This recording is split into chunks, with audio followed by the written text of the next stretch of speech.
Hello everyone. Now we will start with Unit 2. There are three main sections in this unit. They are concurrency control, process synchronization and deadlocks. In this video, we will see concurrency control.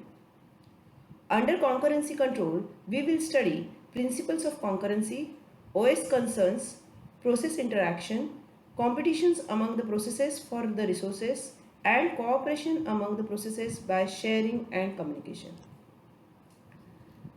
There are two examples of concurrent processing. In a uniprocessor system, there can be multiple processes running parallelly. The processes are interleaved in time to yield the appearance of simultaneous execution. And in a multiprocessor system, it is possible not only to interleave the execution of multiple processes but also to overlap them.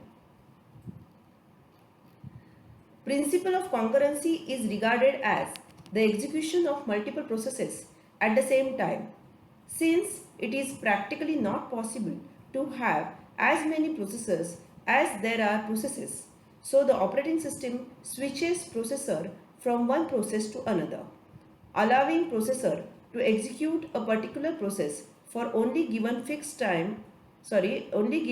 amount of time, and then moving processor to next process and so on.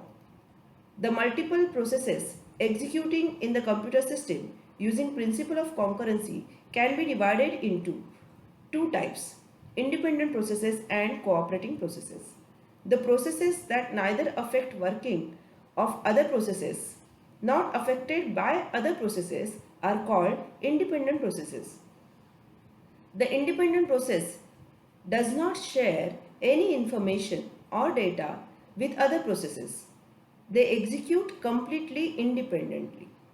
The processes that affect working of other processes and also affected by other processes are called cooperating processes. The cooperating processes communicate with other processes and also share information and data with other processes. The cooperating processes have following benefits. First, information and data sharing. There are some files, data, information, etc. that may be required by several concurrent processes in the system. So, sharing of these files, information, data, etc. can lead to concurrent access of these resources by several user processes. Second, efficient CPU utilization and better computation speed. The cooperating processes can be divided into small sub-processes executing concurrently, cooperating with each other. The dividing of processes into small cooperating sub-processes give better CPU utilization and overall increased computation speed as sub-processes are executing concurrently, leading to fast computation and process completion. And the third is modularity and convenience.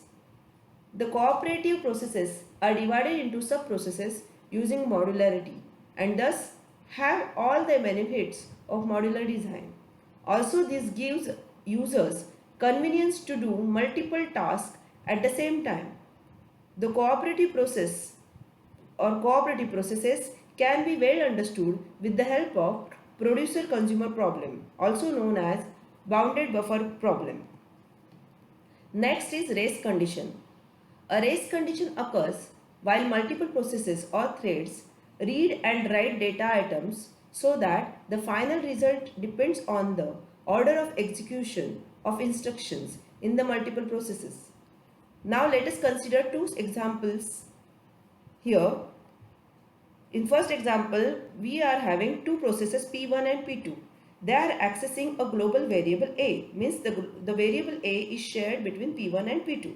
At some point of time, P1 try to update A to 1 and at some other point of execution, P2 will try to update A to 2. So P1 and P2 are in the race to update the variable A. The loser of the race determines the value of A, means the order of execution of the process decides the value of A.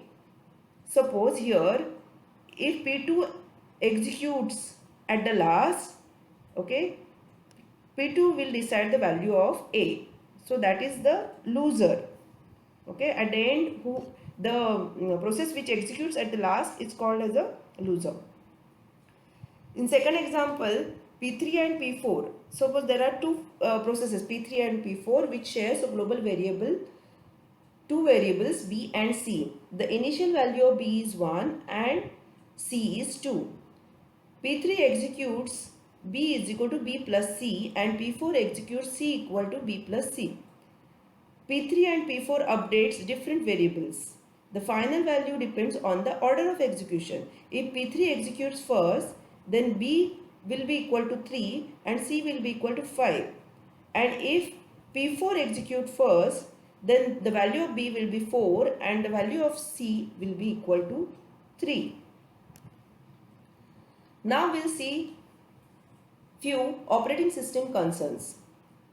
The OS should be able to support concurrency. So there are few OS concerns that are as follows. The OS must be able to keep track of various processes. This is done with the use of process control block that we have already studied. Okay, in process control block, what is there and what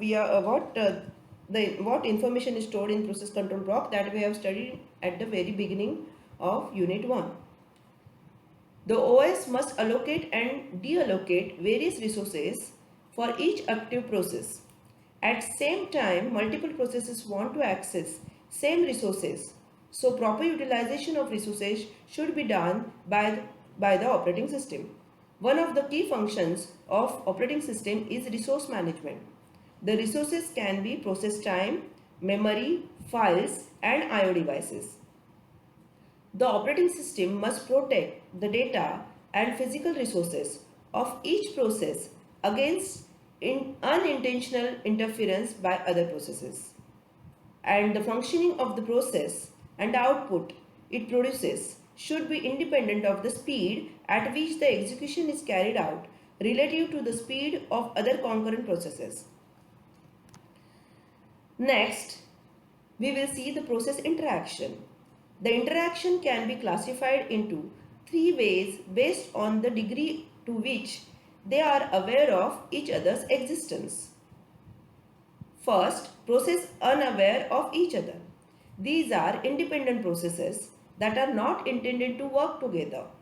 The best example of this situation is the multiprogramming of multiple independent processes. These can either be batch jobs or interactive sessions or a combination of both. Although the processes are not working together, the operating system needs to be concerned about computations for resources. For example, two independent applications may both want to access the same disk or a file or a printer. The OS must regulate these accesses. Second, processes indirectly aware of each other.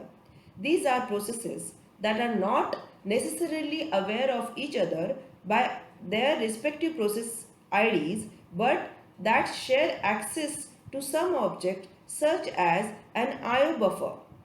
Such processes exhibit cooperation in sharing the common object. The third one is processes directly aware of each other. These are processes that are able to communicate with each other by process ID and that are designed to work jointly on some activity. Again, such processes exhibit cooperation.